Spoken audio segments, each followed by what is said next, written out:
By the year 1221, the great city of Nishapur in Persia held nearly 2 million souls, a jewel of Islamic civilization where poets recited verses in gardens, watered by underground channels built centuries before Rome fell.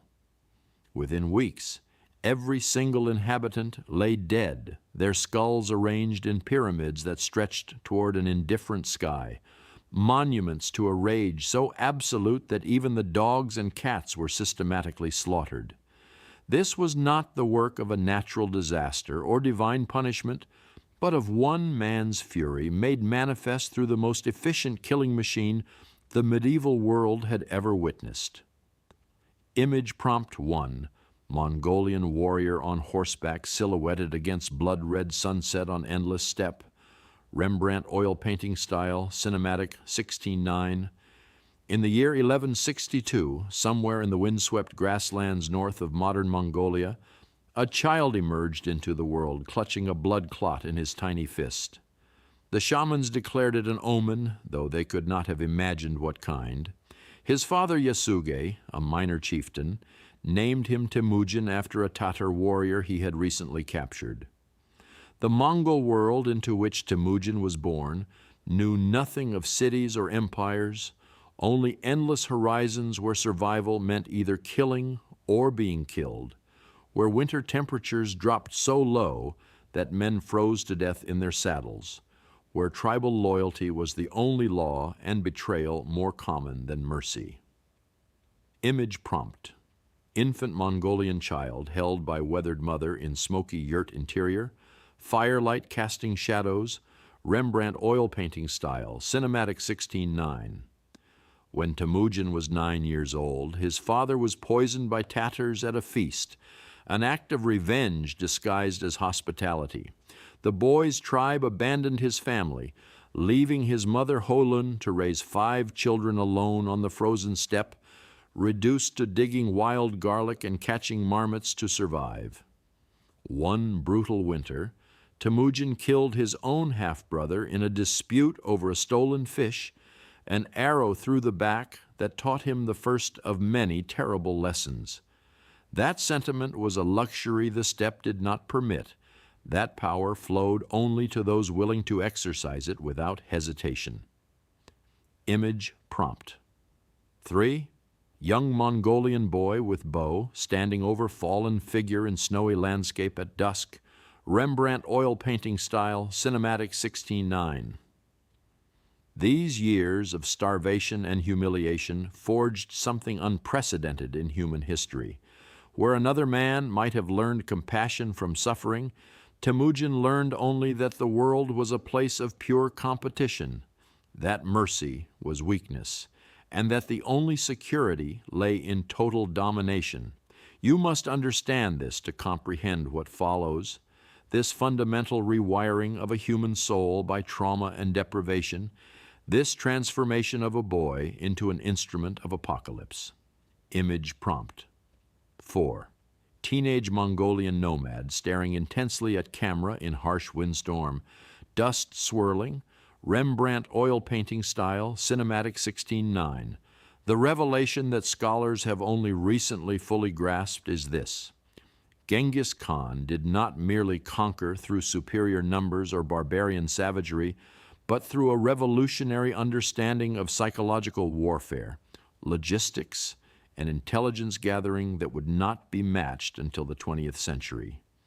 He created the first modern military organization where promotion came through merit rather than birth, where literacy was prized even among warriors, where detailed maps and spy networks preceded every campaign by months or years.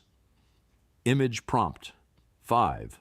Mongolian War Council with generals studying maps by candlelight in command tent, serious expressions, Rembrandt oil painting style, cinematic 16.9. By his 30th year, Temüjin had survived assassination attempts, slavery, and betrayals that would have destroyed lesser men. He had learned to read loyalty with uncanny precision, binding men to him through a combination of generosity to friends and absolute ruthlessness toward enemies. His friend and blood brother Jamukha once boiled 70 of Temüjin's warriors alive in cauldrons, a medieval atrocity that ended their friendship, but taught Temüjin that even brotherhood meant nothing against ambition. When they finally met in battle years later, Temüjin defeated him, but offered him a bloodless death, breaking his back without spilling a drop, an honorable execution by step standards, though the screams likely lasted hours. Image prompt. 6. Two Mongolian warriors facing each other across battlefield, strewn with fallen soldiers, stormy sky, Rembrandt oil painting style, cinematic 16:9. In 1206, at a great gathering called a Kurultai beside the Onon River, the assembled chiefs of the Mongol tribes proclaimed Temüjin as Genghis Khan, a title whose exact meaning remains debated, but which contemporaries understood as something approaching universal ruler. He was 44 years old, an advanced age for a steppe warrior, yet he stood at the threshold of a conquest that would remake the world. The empire he would forge stretched from Korea to Hungary, from Siberia to India, containing more than 100 million people, making it the largest contiguous land empire in human history. Image prompt. 7. Mongol chieftains bowing before crowned figure on throne under white banners at riverside ceremony, Rembrandt oil painting style, cinematic 16:9. But the numbers tell only part of the story. The true terror of the Mongol conquest lay in its totality, its systematic annihilation of resistance. When the Khwarezmian Empire foolishly executed Mongol ambassadors in 1219, Genghis Khan unleashed a campaign of such comprehensive devastation that it altered the region's demographics for centuries. The great cities of Central Asia, Samarkand, Bukhara, Balkh, fell one after another like dominoes. You stand on the walls of Bukhara as the horizon darkens with riders, as the air fills with the thunder of 100,000 hooves, as you realize with absolute certainty that your civilization is about to end. Image prompt 8. Mongolian army mass of thousands stretching to horizon, advancing across desert plain, dust clouds rising, Rembrandt oil painting style, cinematic 16:9. The revelation that haunts historians is the death toll.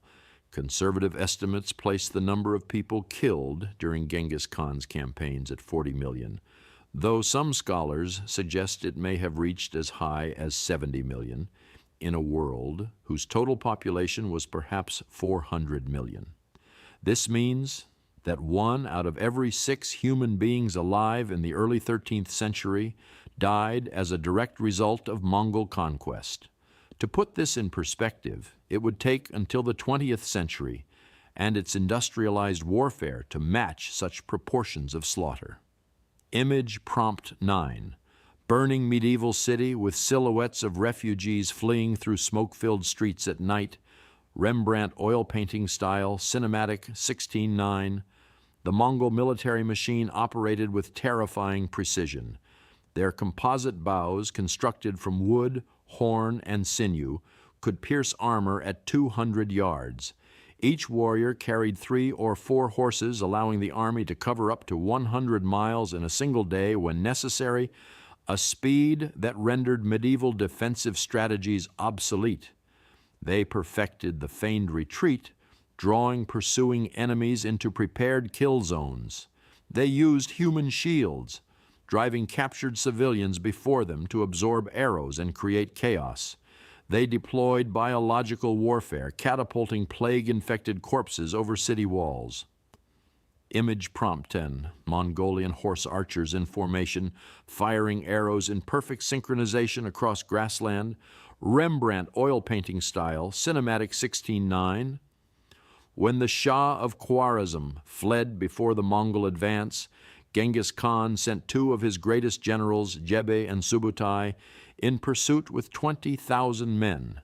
This force proceeded to circumnavigate the Caspian Sea, defeating every army they encountered, blazing a trail of destruction through Georgia, across the Caucasus, and into Russia, where they annihilated a combined Rus and Cuman force at the Kalka River. Then they simply rode home, having traveled thousands of miles through unknown territory, a reconnaissance in force that demonstrated Mongol capabilities to a terrified world. Image prompt. 11. Two Mongolian generals on horseback surveying snow-covered mountains at dawn, contemplative mood, Rembrandt oil painting style, cinematic 16.9. The psychological warfare was perhaps even more effective than the military prowess. Genghis Khan perfected the art of calculated terror. Cities that surrendered immediately might be spared, their inhabitants merely enslaved or conscripted. Cities that resisted faced total annihilation, their destruction publicized and exaggerated through networks of merchants and refugees. The message was clear and effective. Resistance meant death, not just for you, but for everyone you had ever known. You make the calculation as the Mongol envoy reads the terms, as you look at your children and understand that their survival depends on your immediate capitulation, on your willingness to open the gates to a people who view you as less than human. Image prompt. 12. Terrified medieval city officials listening to Mongol messenger in throne room. Tension palpable. Rembrandt oil painting style, cinematic 16.9. Yet another revelation challenges our understanding of Genghis Khan as simple destroyer. Within the Mongol Empire, he established religious tolerance, meritocracy, and a legal code called the Yasa that protected merchants and diplomats. He banned the selling of women, prohibited torture of prisoners who had surrendered, and created a postal system that allowed messages to travel from one end of Asia to another faster than would be possible for centuries afterward. The same man who ordered the death of millions created zones of security where a virgin carrying gold could travel from one end of the empire to another unmolested, according to contemporary accounts. Image prompt. 13. Diverse merchants trading goods under Mongol protection in bustling marketplace, colorful and peaceful, Rembrandt oil painting style, cinematic. 16.9. The contradictions defy easy categorization. Genghis Khan never learned to read or write, yet he valued literacy and scholarship, sparing scribes and craftsmen while slaughtering nobles and warriors. He promoted men based on ability regardless of tribal origin, yet he believed in the absolute right of Mongols to rule over all sedentary peoples. He could show remarkable clemency to those who served him loyally, yet he once redirected a river to flow over the birthplace of an enemy, erasing it from the earth so thoroughly that its location remains disputed today. Image prompt 14. Mongol scholar writing on scrolls, surrounded by captured books in torchlit chamber, Rembrandt oil painting style, cinematic 16.9. By 1223, the Mongol Empire encompassed much of Asia. Genghis Khan had achieved what no other nomadic leader had even imagined, transforming scattered tribes into a world power. But the killing continued. In 1226, he launched a campaign against the Western Xia kingdom in northwestern China, a former vassal that had refused to provide troops. The Western Xia had made a fatal miscalculation. Despite their pleas and attempts at submission, Genghis Khan ordered their complete destruction, declaring that the entire population should be killed down to the last man, woman, and child. Image prompt 15. Desolate ruins of Chinese city under gray sky with ravens circling overhead, Rembrandt oil painting style, cinematic 16.9. During this campaign, in 1227, Genghis Khan died. The exact cause remains uncertain, some sources suggesting a fall from his horse, others battle wounds, still others illness. He was 65 years old, ancient by the standards of his world. You kneel beside the greatest conqueror in history, as his breath grows shallow, as the light fades from eyes that have witnessed the fall of kingdoms, as you wonder whether he feels remorse or satisfaction, or simply the same cold calculation that had governed every decision of his adult life. Image prompt 16. Dying elderly Mongolian warrior lying on silk cushions in dim tent, surrounded by generals. Solemn atmosphere, Rembrandt oil painting style, cinematic 16:9. His death was kept secret until the Western Xia campaign was complete and their population systematically exterminated, according to his final orders. His body was returned to Mongolia, and according to tradition, every person who witnessed the funeral procession was killed to preserve the secret of his burial location. The tomb has never been found. Somewhere in the mountains of northeastern Mongolia, perhaps near the Burkhan Khaldun, where he sought spiritual guidance throughout his life, the man who changed the world more than almost any figure in history lies in an unmarked grave, protected by curses and legends and the vastness of the steppe itself. Image prompt 17. Lonely burial mound on windswept Mongolian hillside at sunset, eagles soaring overhead, Rembrandt oil painting style, cinematic 16:9. The empire did not die with him.